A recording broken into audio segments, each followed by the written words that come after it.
Hi, everyone. I'm Brittany Griffiths, and I'm the Senior Manager of Operations here at Brown Books Publishing Group. I curate our Brown Books Substack, and I'll be hosting today's conversation. I'm really pleased to be joined by Lucy Antek Johnson. Her book, This Was Toscanini, The Maestro, My Father and Me, is a remarkable insider account drawn from the firsthand experiences of her father, Samuel Antek, who performed under legendary conductor Arturo Toscanini. Our conversation today will dive into the music, the discipline, and the care taken to preserve a unique perspective from inside one of the most influential orchestral legacies of the 20th century. Before we get into the details of the book, I'd love to start at the beginning. This book has lived with you for a long time. So do you start thinking about bringing it back in this expanded edition, and what was the driving impetus for bringing back this material? Well, the specific moment in time was in July 2018, which was there was a feature article in New Yorker magazine because it was the 150th anniversary of Arturo Toscanini's birth. And that inspired a whole raft of articles and books and critiques and so forth. And within many of these articles were quotes from this book, from my father's original book that he had written in 63. And I was, wow, this is just incredible that all these years later, they're still quoting from this book, which has become the standard when it relates to what was it like to play with Arturo Toscanini and what type of musician was he. So I started to feel inspired to say these words, my father's words about the maestro, these I should they should be available again, not just in quotes from different historians or music critics. And I did a little research and discovered all the copyright situation and then dove right in because part of what I wanted to do in this revised new edition is not only bring my father's words back to life about a great musician and his experience, but it gave me a chance to tell a little more about my dad, who in the original book does not talk much about himself. He's focused on what it was like to be in the orchestra and part of that almost 20-year experience. So this was my opportunity to celebrate him. And so I like to refer to this as a memoir within a memoir. Yeah, absolutely. Is there anything specifically in the book that you felt like was really important to preserve or reveal that was new to readers, maybe? Well, preserve, uh, the book is intact. I did a tiny bit of editing, but I didn't rewrite any of his prose. He was a wonderful, wonderful writer and was praised that his writing was as equal on par as his musicianship. And his words are quite captivating. They're very descriptive. They're very accessible. So I knew that this was a timeless piece because it didn't reek of a particular era that it was written. It was very conversational, but very musical and very expressive. And so preserving my dad's words, which have already been quoted so over, all over the place, was primary to me. Let new students, new musicians, classical music enthusiasts, fans of all levels, Toscanini, they call them Toscaniniacs. Uh, Here's a chance to really see this again and to have access to it. And it's been taught in schools, in music schools, for would-be conductors. So all through it was, I want to share this again. And then when I wrote my intros to each of my dad's original chapters, which were like bridges into his chapter, I talk a little about his life and the arc of his career and how I fit into the picture as basically a very young child. So my primary goal was to share his work now, all these years later. But while I'm at it, I'll add some other interesting anecdotes and more personal revelations about the musical home that I grew up into. Okay, so let's dig into Toscanini himself. You've noted that Arturo Toscanini was a central figure in your home, even though you never officially met him. So, what did Toscanini represent in your family while you were growing up? And did you have any sense, even as a child, that your father's musical life was something extraordinary? Well, to put it in context, I wasn't even born, thank you very much, when the NBC Symphony was formed. So I was really very young in the height of those 17 years. And I was too young to even be allowed to go to the concerts at night, which were radio broadcasts from Studio 8H at NBC Studios. So I would listen to it on the radio after my parents went to the concert. And so I was keenly aware that something important was going on and that there was a lot of applause and that people were talking about him. Toscanini at the time, who was 70 when he formed the NBC Symphony, which is when most people retire, was such a powerful, dynamic personality. I did get to sit with my mom in a rehearsal in the back row one day, and I was just dazzled. I was dazzled by the power that came from him, even at that long distance to the stage. But when I would listen to the concerts on the radio, I, of course, thought I could hear my father's violin. That was how I think. So it was magical, but I didn't, it's what my father did for a living. Mhm. You know, other kids' fathers went to the office, and my father went to a concert hall at night. It wasn't until I got a little older that the impact of it and the glamour of it and the fame of his position, Toscanini for sure, and my dad, had an impact on me. Yeah, definitely. If someone only knows Toscanini kind of as this legendary name, this famous name, how does this book in particular kind of change or challenge the way they understand him as a person? As a person versus purely as a musician. Both. I think it might be difficult to distinguish the person Well, from the. sometimes it is because as a musician, he was, and they're not my words, considered maybe the most famous musician of the 20th century. And he was up in that list of one of the most famous people of the 20th century.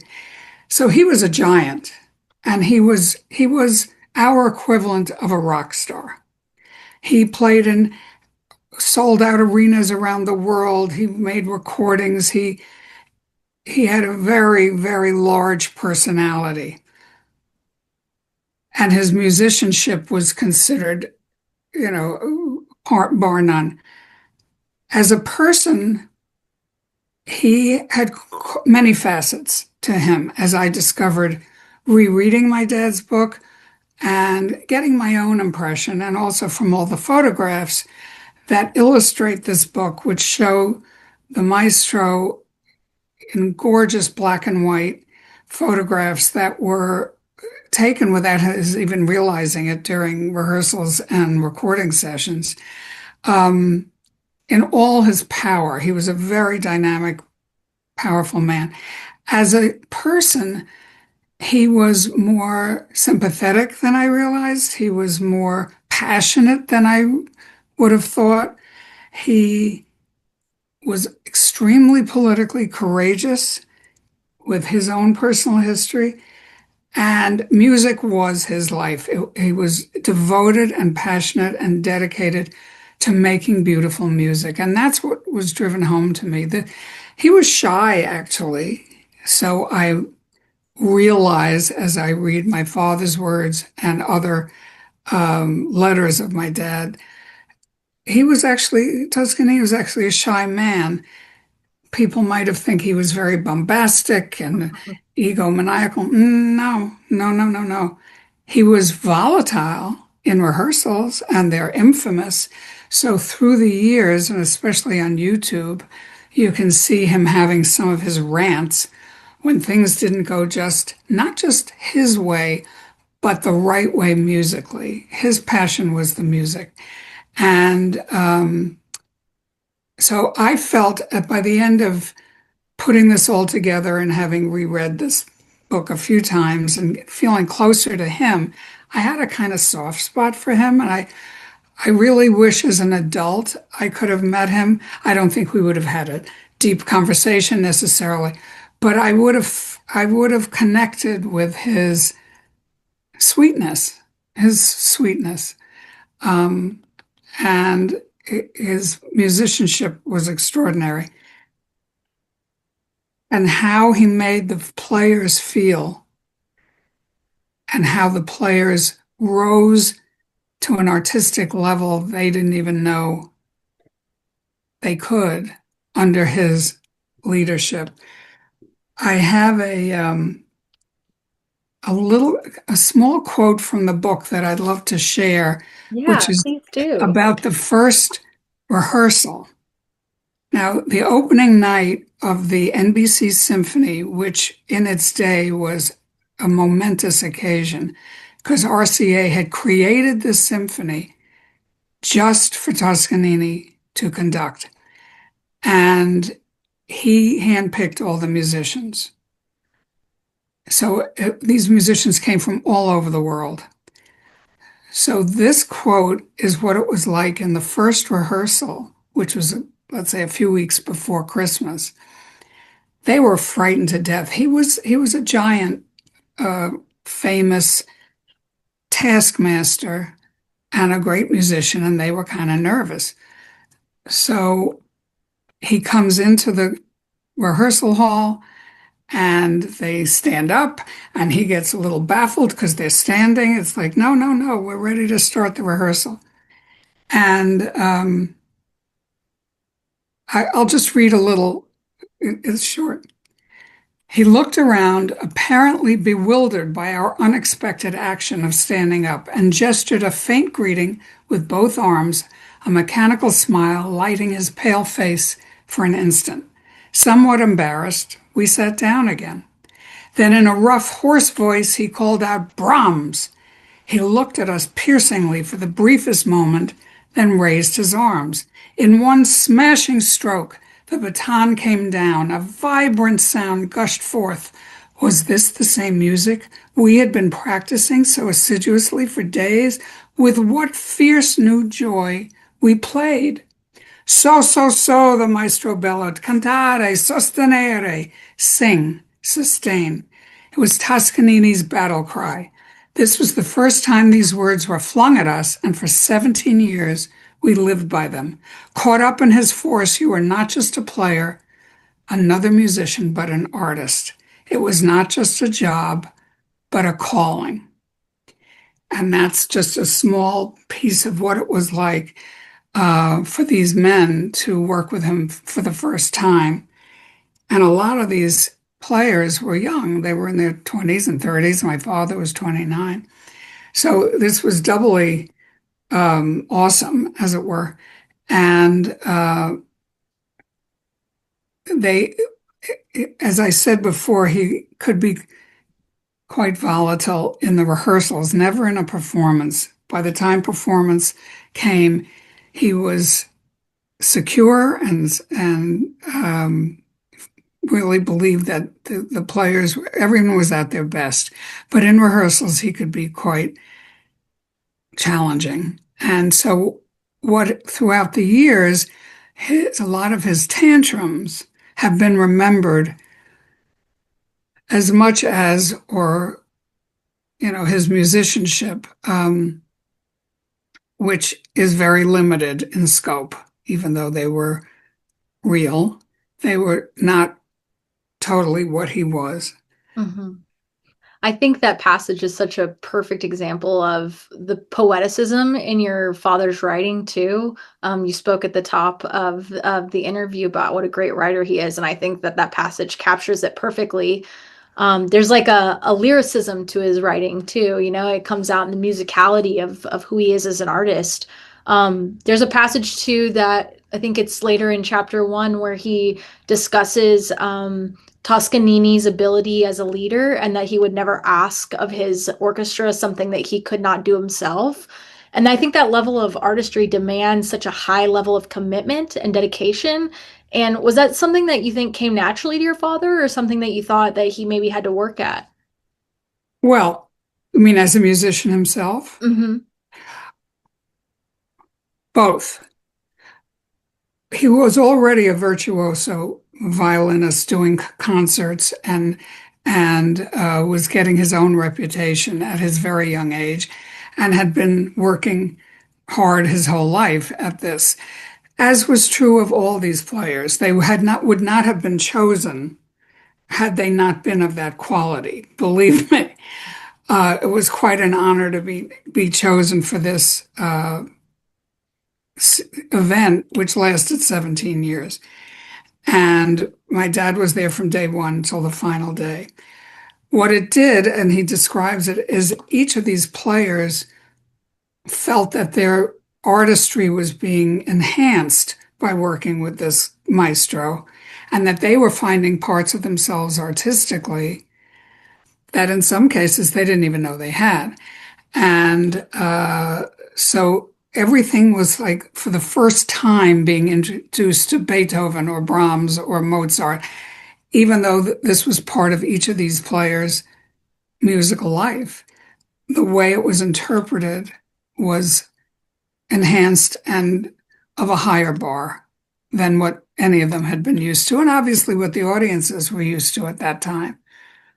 And fellow conductors or his contemporaries also recognized that. Yeah, Um, absolutely. they also I'm rec- sure being surrounded by excellence also raises the bar and makes you have to perform at that level of excellence too, which I think is something that your father captures really well in the book. He makes it very clear that Toscanini is doing so much more than just keeping the tempo, and he describes him as Saint George fighting the dragon. How does the book help readers understand what conducting music really meant to Toscanini well, and what kind of man that he was? they what it meant was life itself. To him, music was life, and his pursuit, in his words, not my interpretation of his work, was to interpret the composer's works as best as you could to get into the head of the composer and interpret. Does that mean it was rigid? Does that mean it was you only play it one way every time you play it? No, no, no, no, no. Because he himself was always striving to make it sound better, to make it sound stronger, to make it sound more lyrical, whatever his focus was in that particular piece. So he was always modulating. A 4/4 tempo can be played many, many ways. And there isn't just one 1 2 3 4 2 2 3 4 way of things. So how he interpreted the composer's notations in honor of addressing their original intentions, which sometimes is impossible to know, although um, it comes out in the book that he was the first to conduct one of the Wagner operas. Might have been Tannhäuser, I'm not sure. And the Wagner family said that Toscanini was the best interpreter of Wagner's music they had ever heard. So a conductor is interpreting, and the orchestra is his instrument. And if you want to put it in a little more of today's reference points, if you think of a director of a movie or a play, there are the words in the script, there are the actors, there's the lighting, there's the props, there's the sound. How do you put that all together? My interpretation of reading a script is different than what yours would be. So it's the artistry of putting all of that together to make the sound. In this case, it was Beethoven, let's say, or Mozart, Mendelssohn, to make the sound that was not only Toscanini's interpretation of what he was doing to honor the composer, but what he heard in his head, and he was sometimes very frustrated to explain it. So he would get a little angry and he would lash out and he'd throw his baton or rip his coat apart. But it was always, as my dad says, it was in the service of music. It wasn't an ego trip, as it were. And another little quote, just to say, um,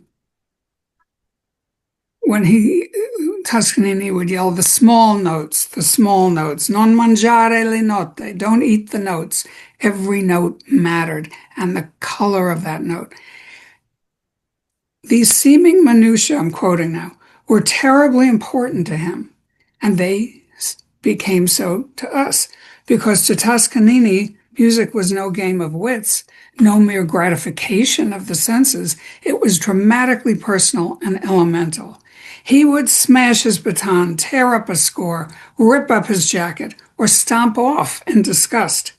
Dramatic, stagey, theatrical, yes, but every movement of his baton, every motion of his hands, every burst of rage served music, and the musicians loved him for it.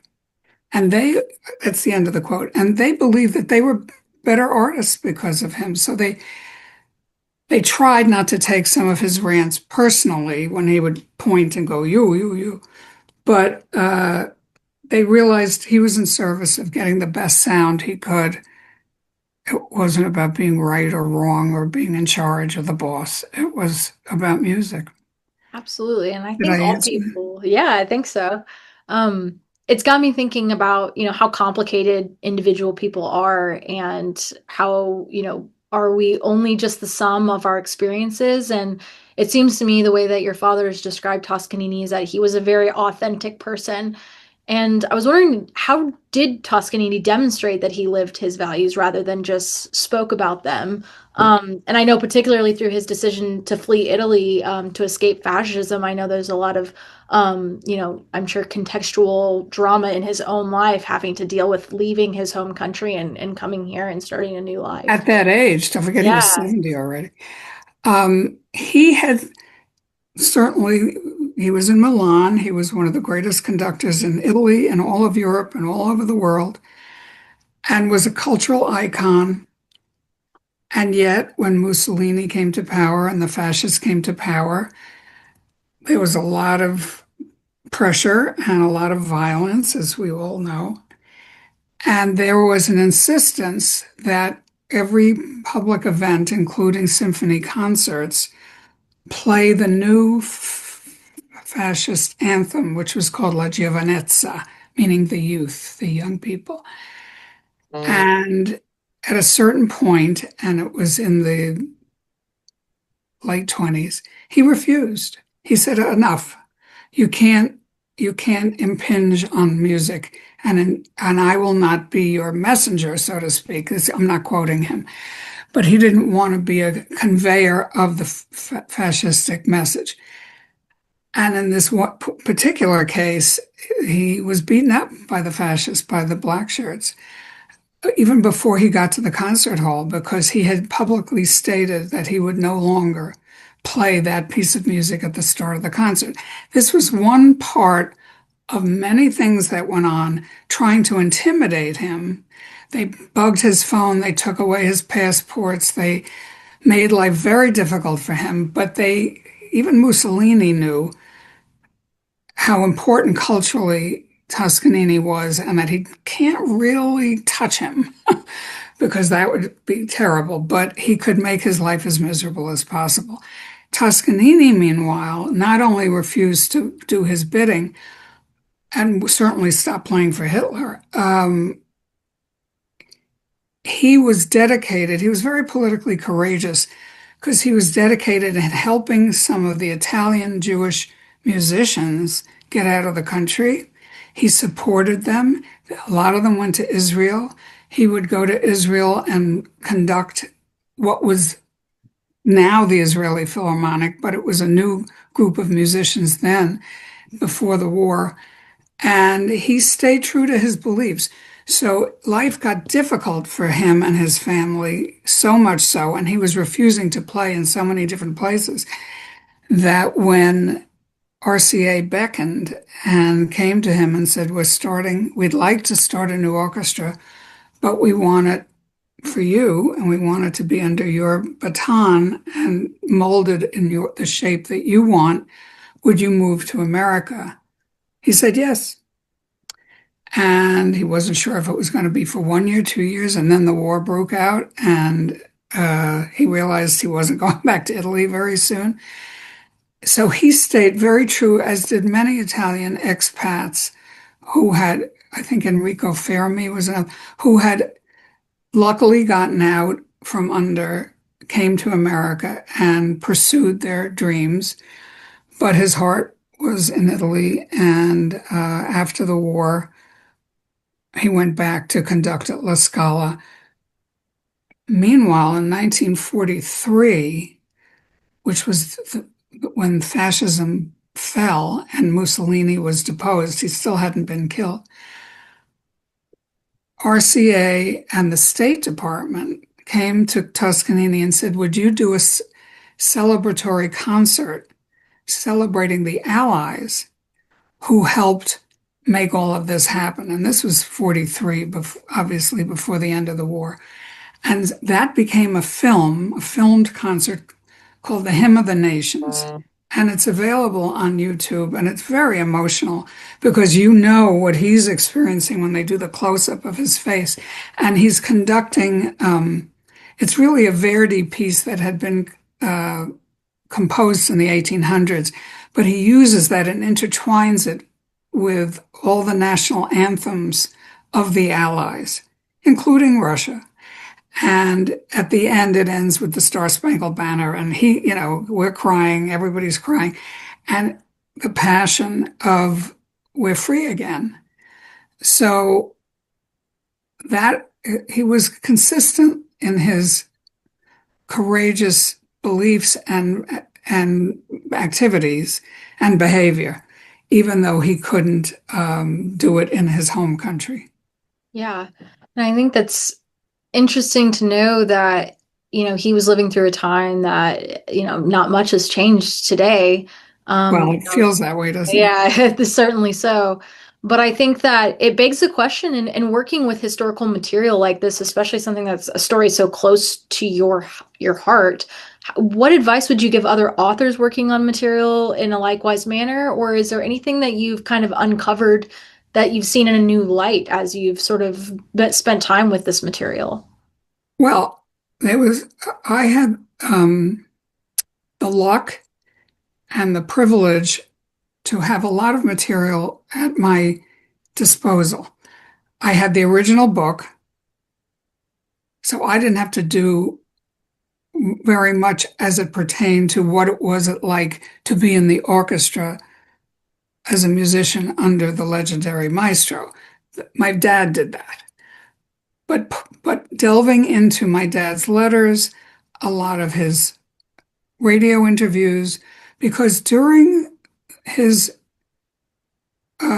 position as a first violinist for all those years through the war, he wrote articles about what it was like to play with Toscanini, who was still a superstar, and now more than ever, because these new recordings had come out and were, blockbusters.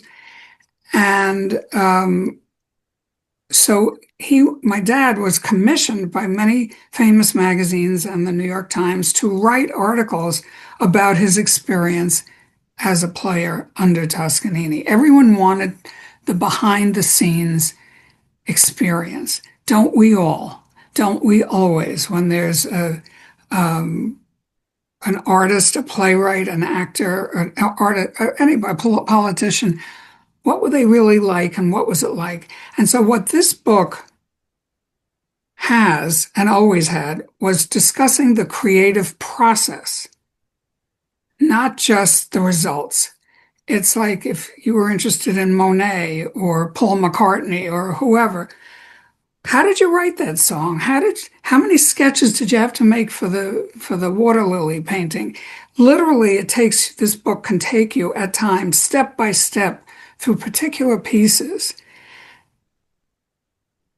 That wasn't my homework, but I was so moved by it that I could jump in to what my father had written, letters, and as I say again, interviews and so forth, to weave it all together and to tell Dad's career arc in relationship to what you're going to read in the next chapter about Toscanini. See, in the middle of all this, my father became a conductor himself, and a rather recognized one, and with the support and help of the maestro. And he had his own orchestra, the New Jersey Symphony, while he maintained his first violin position at NBC. He was a busy guy. And, there's a famous apocryphal story. Someone stopped someone midtown in New York and says, how do I get to Carnegie Hall? And the answer was practice, practice, practice. You got to keep practicing. You got to keep working your art and hope that you can share it. So I was able to dive into existing material about my father and his experiences and his career. And then also in the atmosphere of what Toscanini had done, and I went through a lot of archives at the New York Public Library, Performing Arts in New York at Lincoln Center. And so you end up getting the whole experience. And as much as I do a little talking about myself and my experience as the daughter of, it's not about me. I really wanted to keep the focus on the maestro as the main character and my father as the narrator of his experience. So I was blessed with an abundance of material and photographs that a lot of people, if they're writing about someone they know and a memoir about their experience, you have to dig pretty deep. You have to dig into your feelings. And I did that too, but I had the advantage of a huge collection that I could work from. And reading his letters when they were on tour with the NBC Symphony, and that's how people communicated. They wrote letters from each of the venues that they were in, and they did like a 20-city tour, or there was the South American tour. That's all written down in diaries and letters, and what it was like when they played whatever, the Star Spangled Banner or Dixie when they were in the South. And very, very avid, enthusiastic audiences. So that resonated too, that I wasn't just filling in some blanks. I was feeling it. I was feeling the passion and the dedication and the joy. Yeah. And I think too, understanding how art doesn't change in that effect in the way that people commit themselves wholly to it. And one of my questions that I had for you was in today's world of instant recordings and digital recordings, do you think that Toscanini's way of making music still matters? And who do you hope is drawn to this book, or who do you hope has this book on their shelf someday? Well, there's a huge range. It can be from the youngest, I would say high school being the youngest, music student or music aficionado who wants to know, how was that made? How did they come up with that interpretation of Beethoven's Ninth? Not always on high schoolers' minds, but you know what I mean. How to make something, how to create something and build on it and rehearse it and practice and change the new. It's like a sculpture. And to the most ardent current professional musician, to just music lovers. A lot of people who I met actually remember those concerts from many moons back, but also many, many, many people much younger still listen to the recordings, still refer to the recordings, and can watch them on YouTube. A lot of these pieces were recorded there were 10 television concerts in the late 40s and early 50s from Carnegie Hall. and they've been preserved on video. And you get to see it right in front of you unfold. So there's something powerful when you're next to the painting or with the musician or in the concert hall or listening with great earphones or whatever to something that you love. But to me, it's about the process. And this book, and I probably said it earlier, is my dad puts you next to him in the orchestra as though you're sitting in the orchestra, not in the audience, but in the orchestra, experiencing what the players experienced and their wonder and their confusion and the results, and as well as the different personality shifts that might have taken place in a rehearsal. But there were hundreds and thousands of hours that they all spent together. So to me, the creative process, also, I'm an artist. I'm not a professional musician, but I am a painter too. Even writing this book is a process. You do a first draft, then you edit, change. I want to put this there. The rhythm doesn't sound right. I'll leave that sentence out. Now, when you're dealing with a Beethoven, you can't just cut a few notes out. If anything, he was almost religious about how he wanted to stick to what was written, play what was written, play from the heart. That was it, play from the heart. Play what is written, look to your score. He might have memorized everything, which he was noted for, but he always said to the players, look to your score. Don't just play what is written, play what is written. So there's a lot to learn and enjoy because, as you said very kindly, my dad's style is very accessible. His anecdotal, his writing style, his passion, even criticism. He's not, a blindingly loyal fan. He criticizes, but he was loyal to the music part of it. And that's the vessel you're going to hear either on the audiobook, which I think is a wonderful experience because when they talk about Brahms, the next thing you hear is that piece of music by that orchestra, the original recording of Brahms first. When I said before in rehearsal, he yells Brahms and, smashing stroke, you hear that 2 seconds later. That's very powerful stuff. So it comes alive that way for a person of any age, but they're each going to get out of it something different. Yeah. And I think that I'm glad you brought up the audiobook because the book does exist in hardcover and it has some amazing photographs. Just it's beautifully put together. It tells the story so eloquently. But I was actually had the opportunity to listen to the audiobook while reading the book in front of me. And that is just like an immersive experience altogether with the music from the NBC Symphony playing in between each of the chapters. And then also just the way in which it's read is it pulls you in and you feel like you're there, like listening to Toscanini conduct his orchestra. So I'm wondering, as someone finishes Toscanini and they don't know anything about classical music beforehand, what do you think that or what do you hope that they carry with them, when they leave the book? Well, I would have to presume that they cared a little about classical music and music history, or they wouldn't have picked it up. But let's jump. What do you feel afterwards? You want to play something. You want to hear something. You want to play something. Gosh, I want to hear Beethoven. I want to hear Mozart. I want to hear Verdi. I want to hear an opera because you're feeling the passion of music making. Now you want to experience it again. And so to me, that would be the impulse after you've read the book or hopefully listen to the audiobook that are really, like you said, companion pieces, although they're certainly standalone, that you're enthused to go to a concert.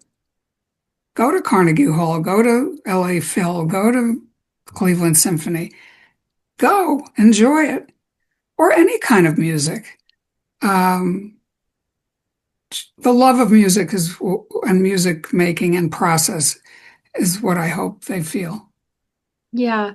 And you can pick up a copy of This Was Toscanini, The Maestro, My Father and Me on Amazon, Barnes& and Noble, bookshop.org, directly from the website. And we hope that you enjoy it. And thank you, Lucy, so much for taking the time to speak with Thank me you. today. And thank you, Brown Books, because you put this book together beautifully, visually, and helped me with the audiobook. So thank you, and thank you, Brittany.